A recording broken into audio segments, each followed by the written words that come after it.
IPhone, Samsung, दुनिया भर की चीजें बिक रही हैं, सब पे टैक्स है। अच्छा, कभी कभी विकट परिस्थिति आती है तो लोन पे चल जाते हैं हम लोग।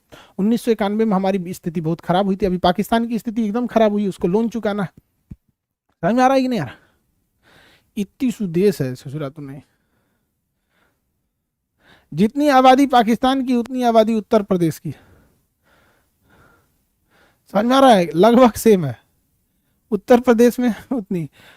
हम लोग के देश में कभी देखें आटा चावल के लिए किल्लत हुआ है? नहीं हुआ है, क्योंकि हम इस जमीन को अपनी माँ समझते हैं, और माँ कभी अपने बेटों को भूखा नहीं मारती है। इस ससुर सब कहा समझेगा सब माँ को। आगे बढ़ते हैं। हम ज्यादा बोल देते लोग हम ही से गुस्सिया जाते। अच्छा, गुस्सियाने के बाद उनको लगता है खान सर को कोई फर्क पड़ता होगा। भाई गुस्सियाओ वो अलग बात है, और गुस्सियाने के बाद ये सोच लेते हैं इस सर को भी फर्क पड़ता होगा। आगे देखते हैं।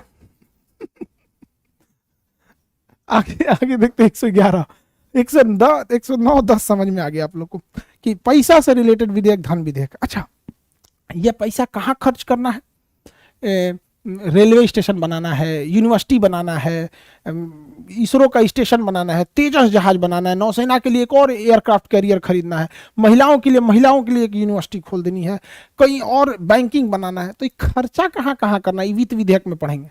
अभी तो लाओ ना पैसा लाओ, खर्चा करने वाला बाद में पढ़ेंगे। समझ में आ गया कि नहीं? आने वाला धन विधेयक, जाने वाला वित्त विधेयक, जहां इन दोनों की चर्चा उसे कहते हैं बजट। आया गया, दोनों जहां चर्चा हो गई वहां बजट।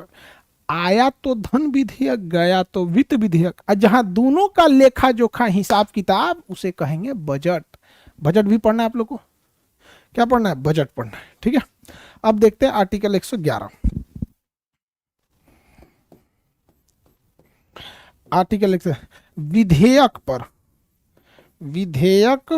पर राष्ट्रपति की अनुमति, राष्ट्रपति की अनुमति और विधेयक पर राष्ट्रपति की अनुमति। चलिए देखते हैं किसी विधेयक पर राष्ट्रपति की अनुमति। ये आपको पढ़ा चुके हैं। 111 में कहा गया है विधेयकों पर राष्ट्रपति की अनुमति। क्या चीज है ये 111? देखिए आपके आर्टिकल में भी लिखा होगा। कहाँ मटेरियल?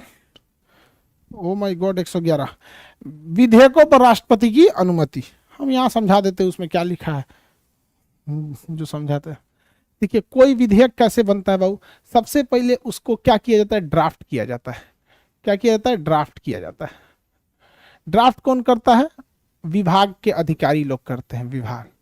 ड्राफ्ट करने के बाद इसे क्या किया जाएगा? प्रस्तुत किया जाएगा। प्रस्तुत किया जाएगा। कहाँ प्रस्तुत होगा? संसद में होगा, लोकसभा और राज्यसभा। प्रस्तुत होने के बाद जब ये चर्चा बहस मतदान के बाद पास हो जाएगा तो ये बनेगा विधेयक। विधेयक अब जाएगा राष्ट्रपति के पास। राष्ट्रपति के पास अब राष्ट्रपति यहां क्या करेंगे? इसकी चर्चा आर्टिकल 111 में है, अनुच्छेद 111 में है कि राष्ट्रपति अनुमति देंगे कि नहीं देंगे, कि किसी भी विधेयक पर राष्ट्रपति अनुमति देंगे कि नहीं देंगे। तो राष्ट्रपति 3 काम कर सकते हैं। क्या क्या कर सकते हैं? या तो विधेयक को रद्द कर सकते हैं, या तो विधेयक को वो पुनर्विचार के लिए भेज सकते हैं। पुनर्विचार के लिए भेज सकते हैं, या तो राष्ट्रपति पॉकेट वीटो कर सकते हैं। क्या कर सकते हैं? पॉकेट वीटो कर सकते हैं। तो यानी आर्टिकल 111 में आप सीधी सी बात कहिए तो राष्ट्रपति की वीटो शक्ति है। राष्ट्रपति की वीटो शक्ति है। अब आप बताइए बाबू, क्या हमने आपको ये नहीं पढ़ाया है? आर्टिकल 111 क्या हम नहीं पढ़ाए हैं जब राष्ट्रपति पढ़ा रहे थे? तो याद कीजिए, याद कीजिए और वापस बुलाइए अपने इस करण अर्जुन को। एगो एक्स्ट्रा कौन आ गया जी करण अर्जुन के अलावा? अच्छा, ये तो अब विधेयक है, ये नहीं है, करण अर्जुन। अब राष्ट्रपति को क्षमा करने की शक्ति नहीं है, मतलब रद्द करने की शक्ति नहीं है। राष्ट्रपति से यह शक्ति छीन लिया गया था 42वां संशोधन से, और राष्ट्रपति को पुनर्विचार का शक्ति दिया गया 44वां संशोधन में। रद्द करने की शक्ति राष्ट्रपति से छीन लिया गया 42वें संशोधन में, और पुनर्विचार की शक्ति दे दी गई, एक बार पुनर्विचार की शक्ति दी गई 44वां संशोधन में। किसमें? 44वां संशोधन में। 42वां संशोधन में और दूसरा 44वां संशोधन में। 44वां संशोधन में। समझ में आ गया कि नहीं आ गया? पॉकेट वीटो ज्ञानी जैल सिंह ने किया था। ज्ञानी जैल सिंह, ज्ञानी जैल सिंह। किसने किया? ज्ञानी जैल सिंह ने किया। यही कहाँ गिर गया भाई, तो अलग आफत है। एक तो झुका नहीं जाता आदमी को, बुढ़ौती में गठिया उठिया हो जाता है। कहाँ जाने कहाँ चल गई, यो खचरे है और मैं तो कोना में घुस गया।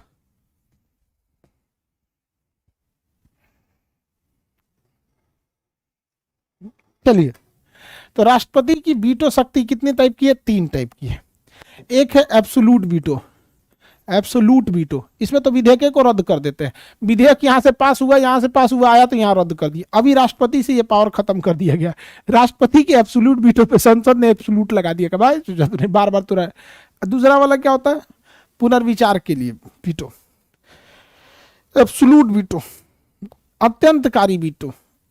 अत्यंतकारी, इसे सस्पेंसिव वीटो कहते हैं। Suspensive veto. और इसे तो पॉकेट ही कहते हैं। पॉकेट वीटो को पॉकेट ही कहते हैं। जेबी वीटो, हिंदी में क्या कहेंगे? जेबी वीटो। जेबी वीटो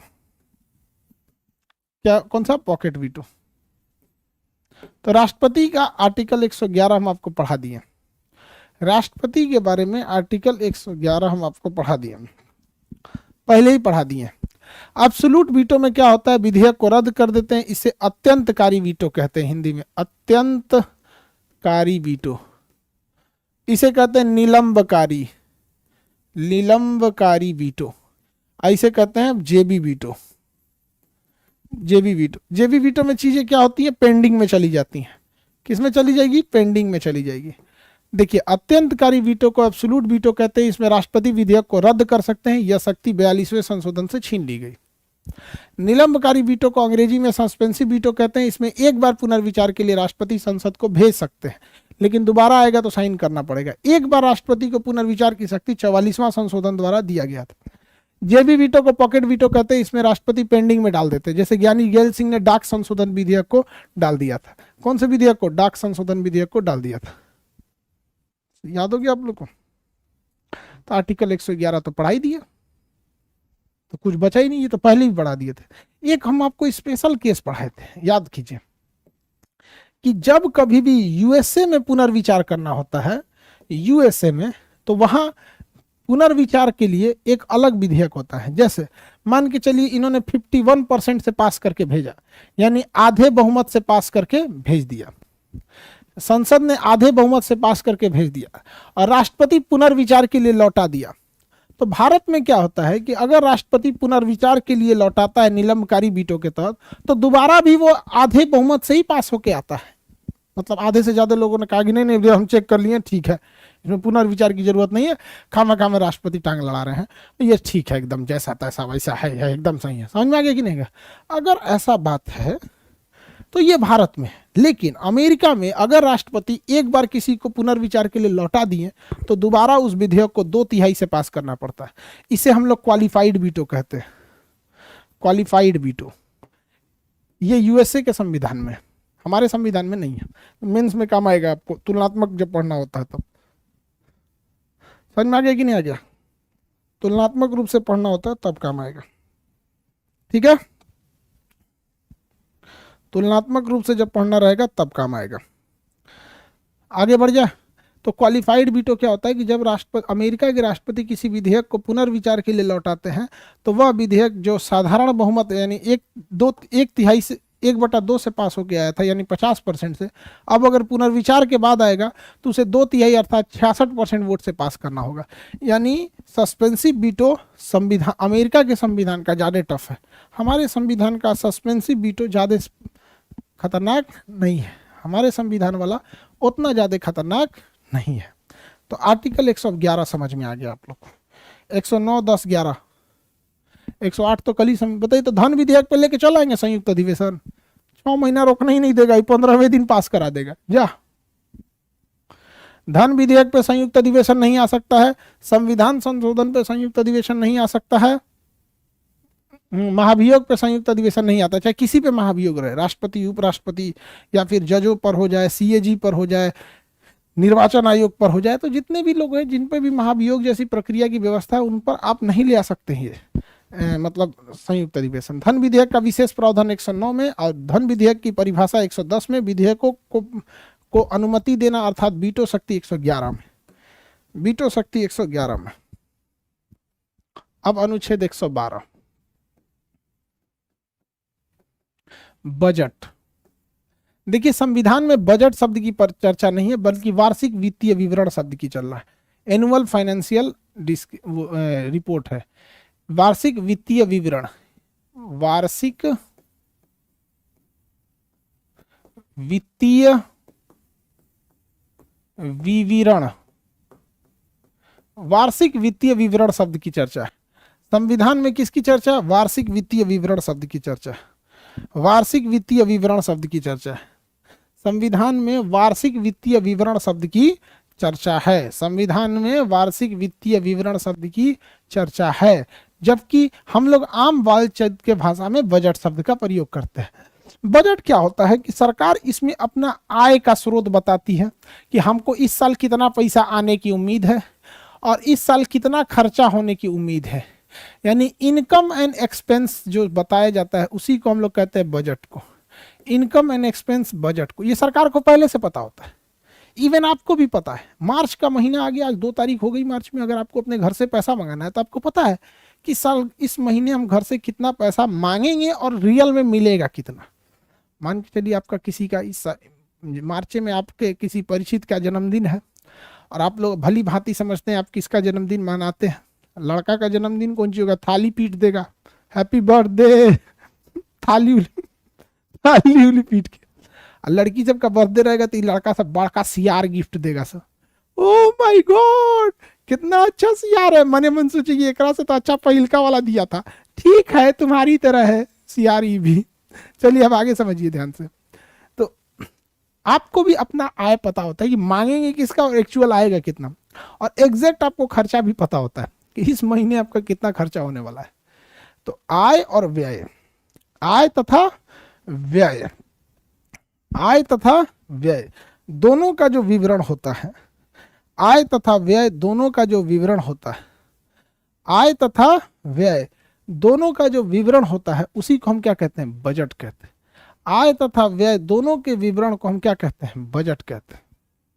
ठीक है, आय तथा व्यय दोनों के विवरण को बजट कहते हैं। बजट प्रस्तुत करने का अधिकार राष्ट्रपति को है, बजट प्रस्तुत करने का अधिकार राष्ट्रपति को है। हमारी वित्त मंत्री जब बजट प्रस्तुत की थी ना तो न्यूज का हेडलाइन आया था साड़ी पहन के प्रस्तुत किया गया बजट। तो थोड़ा समझ में नहीं आ रहा था कि हेडलाइन साड़ी है या बजट है। अरे हमारी भारत की संस्कृति है कि लोग महिलाएं साड़ी पहनती हैं। हमारे यहाँ देवी देवताओं को देखिएगा या किसी भी ऑफिशियल चीज़ों में देखिएगा, इवन महिलाएं इंटरव्यू देने जाती हैं, नए नए विवाह होता है साड़ी पहन के। तो मेन चर्चा होना चाहिए बजट क्या है। हालांकि पूरी दुनिया में रिसेशन का समय है, भारतीय अर्थव्यवस्था उसमें बची हुई है। देखिए जब कभी युद्ध हो जाता है ना तो बड़ी दिक्कत हो जाता है किसी को। अब जैसे हम लोग के पास जो यूक्रेन से सामान आ रहा था वो नहीं आएगा, दूसरा हम लोग रूस को बुलाना चाह रहे हैं, जापान घुसिया गया है, वो आएगा तो हम ना आएंगे। फ्रांस कह रहा है कि पुतिन को बुलाओगे तो हम नहीं बुलाएंगे। अब मोदी जी कह रहे हैं कि हम, मोदी बहुत होशियार है, हमेशा अपना चेहरा एकदम बढ़िया रखे रहते हैं, कहते पुतिन भी आएगा, पुतिन को पहले ही बुला लिए, रूस का विदेश मंत्री को पहले ही बुला लिए। अब मोदी जी करे अब क्या करे, चला है तो भगाएंगे नहीं ना, आ जाइए आप लोग, आ जाइए। बिना मतलब का हमसे झगड़ा है। भारत सरकार को भी कहना चाहिए पाकिस्तान से रिश्ता तोड़ दीजिए, हम तोड़ देंगे, रूस से, चाइना से रिश्ता तोड़ दीजिए, हम तोड़ देंगे। बात करते हमें सिखाएंगे लोग कि हमारा दोस्त कौन होगा, दुश्मन कौन होगा। No one can teach us, we will decide our future. लेकिन क्या है ना कि सामने आदमी को थोड़ा सा प्यार से बतियाना पड़ता है, घुसियाए नहीं। आगे बढ़े। राष्ट्रपति, बजट में किसकी चर्चा है? बजट प्रस्तुत करने का अधिकार राष्ट्रपति को है। लेकिन राष्ट्रपति को इतना फुर्सत है, 2 घंटा लगता है बजट को पढ़ने में। बताइए ना, साल भर में कहाँ कहाँ से पैसा आएगा, जीएसटी से कितना आएगा, इनकम टैक्स से, टीडीएस से कितना आएगा, कहाँ से कितना पैसा आएगा, सामान बेच के कितना आएगा, एयर इंडिया बेच के कितना आएगा, LIC बेच के कितना आएगा, रेलवे स्टेशन बेच के कितना आएगा, बेचने उचने से कितना पैसा आएगा, उसका सरकार कहाँ कहाँ खर्चा करेगी, यूपी को कितना देगी, बिहार को कितना, दिल्ली को कितना, सड़क पे कितना, सेना में, वायुसेना, थल सेना, नौसेना, रेलवे को, पूरा डिपार्टमेंट पढ़ते पढ़ते आदमी बेहोश हो जाता। अरे बाप रे बाप, बहुत चिल्ला दिए हम यहाँ पे। समझना गया, बजट पढ़ना बहुत मुश्किल काम है। लेकिन वो किससे प्रस्तुत कराते हैं? वित्त मंत्री से। किससे? वित्त मंत्री से। अब एक समय था वित्त मंत्री थे हमारे अरुण जेटली जी, उनकी किडनी में प्रॉब्लम था, सीरियस प्रॉब्लम था, बच भी नहीं पाए, तो उन्होंने ना बजट प्रस्तुत करा दिया पीयूष गोयल से। उन्होंने बजट प्रस्तुत करा दिया पीयूष गोयल से। देखिए, बजट प्रस्तुत करने का अधिकार राष्ट्रपति को है, राष्ट्रपति अपना जिम्मा सौंपता है वित्त मंत्री को। अब वित्त मंत्री का किडनी ट्रांसप्लांट हो रहा था तो रेल मंत्री प्रस्तुत कर दिया। कौन प्रस्तुत कर दिया? रेल मंत्री, पीयूष गोयल साहब थे उस समय। समझ में आ गया कि नहीं आ गया? पीयूष गोयल।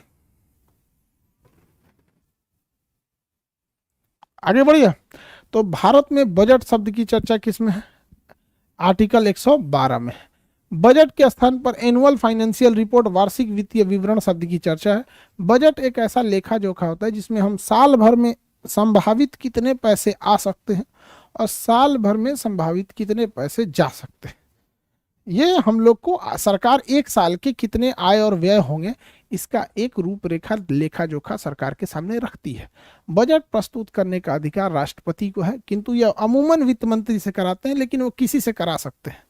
वित्त मंत्री से पढ़ देते हैं, इससे बजट पढ़ने से पैसा नहीं निकलता है, याद रखिएगा। बजट पास हो गया तो इसका मतलब ये नहीं है कि वो पैसा निकल जाएगा। बजट पास हो गया तो इसका मतलब ये हरगिज नहीं कि पैसा निकल जाएगा। बजट पास हो गया तो इसका मतलब ये हरगिज नहीं हुआ कि पैसा निकल जाएगा। बजट पास हो गया तो इसका मतलब ये हरगिज नहीं कि पैसा निकल जाएगा। ठीक है, चलिए अब ध्यान से समझते हैं पैसा तब कैसे निकलेगा। एक बात बताइए, बजट तो बोल दिए यहां पर, अनुच्छेद 113 में प्राकलन है, प्राकलन एस्टिमेट है, एस्टिमेट। देखिए, अगर सरकार ने कहा कि हम बिहार को 2.5 लाख करोड़ रुपया देंगे, कितना देंगे? बिहार को 2.5 लाख करोड़ रुपया देंगे, तो भैया वो 2.5 लाख करोड़ कहाँ कहाँ खर्चा होगा, शिक्षा पर कितना होगा, सड़क पर कितना होगा, सबसे केंद्र सरकार बताती है। नहीं तो सरकार को इसे छूट देते, तो लो पैसा लो खर्चा कर दो, तो कुछ चीज में खर्चा कर देता है। अभी बताइए ना, 2.5 लाख करोड़ सरकार सबके अकाउंट में 500-500 बांट देती, चुनाव जीत जाओ, ऐसे नहीं ना कर सकते हैं। तो उसका पूरा एस्टिमेट बनाने का काम प्राकलन होता है। आर्टिकल 113 में क्या है? प्राकलन।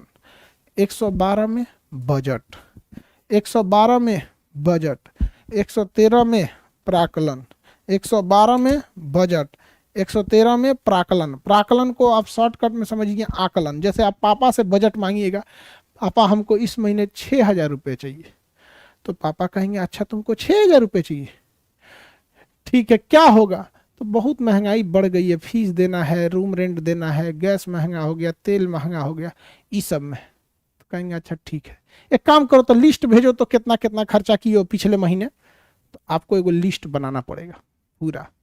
मकान मालिक को 2,000, सरसों का तेल 250, गैस भरवाएं 200 रुपया, बुखार लग गया टाइफाइड का दवाई लिए 600 रुपया, मिसलेनियस में 300 रुपया। तो वही आप तैयार कर रहे हैं प्राकलन। क्या तैयार कर रहे हैं? प्राकलन। किसी को कोई दिक्कत, किसी को कोई दिक्कत, अगर किसी को कोई दिक्कत नहीं तो कोई बात नहीं। जरा बताइए एक बार, विधेयकों को किस तरह से प्रस्तुत करना है? 107, विवाद हो गया तो संयुक्त अधिवेशन 108, धन विधेयक का विशेष प्रावधान 109, धन विधेयक की परिभाषा 110, विधेयकों पर राष्ट्रपति की अनुमति 111, बजट 112, प्राकलन 113। प्राकलन 113, प्राकलन की चर्चा 113। अब आते हैं 114, प्राकलन 113, 114। 114 में विनियोग विधेयक, विनियोग विधेयक, एप्रोप्रिएशन बिल, विनियोग विधेयक, विनियोग विधेयक। जब बजट तैयार हो जाता है, पूरा पैसा हो जाता है कि इतना इनकम आएगा, इतना जाएगा और कहाँ कहाँ कितना जाएगा, इसका पूरा प्राकलन बन के तैयार हो जाता है, तो सरकार विनियोग विधेयक कहाँ लेके जाती है? संसद में ले जाती है। संसद में पास करने के लिए विनियोग विधेयक को ले जाती है कि यह बजट को पास कर दीजिए। बजट को पास करना विनियोग विधेयक कहलाता है। बजट में हमने जितना पैसे की उम्मीद की है, जितना खर्चा बताया है, उस पैसे को निकलवाना विनियोग विधेयक कहलाता है। एक बार लोकसभा निकालती है, एक बार राष्ट्रपति, एक बार लोकसभा पास करेगा, एक बार राज्यसभा पास करेगा, एक बार लोकसभा पास करेगा, एक बार राज्यसभा पास करेगा। इसीलिए संसद को हम राष्ट्रीय धन का रक्षक कहते हैं। धन का रक्षक किसे कहते हैं? संसद को। क्योंकि आप कितना भी विनियोग बजट ले आ दीजिए, कितना भी एस्टिमेट बना लीजिए, जब तक संसद में उसे पास करने के लिए, उस पैसे को निकालने के लिए विनियोग विधेयक पारित नहीं होगा और लोकसभा राज्यसभा उसे पास नहीं करेगी, तब तक धन नहीं निकल सकता। इसलिए धन को हम कोष भी कहते हैं। धन अर्थात राष्ट्रीय धन अर्थात राष्ट्रीय कोष का रक्षक हम किसे कहते हैं? संसद को कहते हैं। राष्ट्रीय धन का रक्षक अर्थात राष्ट्रीय धन का रक्षक यानी राष्ट्रीय कोष की सुरक्षा किसके हाथ में है? संसद के हाथ में। क्योंकि आप भले बजट प्रस्तुत करा सकते हैं, कई बार बजट की चीजें को प्राकलन में काट दिया जाता है और विनियोग विधेयक में पारित नहीं कराया जाता है, तो चीजें अटक जाती हैं। चीजें क्या हो जाती हैं? अटक जाती हैं। तो विनियोग विधेयक पास कराना जरूरी है। बताइए किस विधेयक के बाद पैसे निकलते हैं? क्वेश्चन बताइए फटाफट। किस विधेयक के बाद, किस विधेयक के पास होने के बाद पैसे निकलते हैं? किस विधेयक के पास होने के बाद पैसे निकलते हैं? विनियोग विधेयक। ठीक है, आज विनियोग विधेयक तक रहने देते हैं, आगे का क्लास कल समझा देंगे। ठीक है, आज के लिए इतना ही रहने देते, कल आगे का क्लास।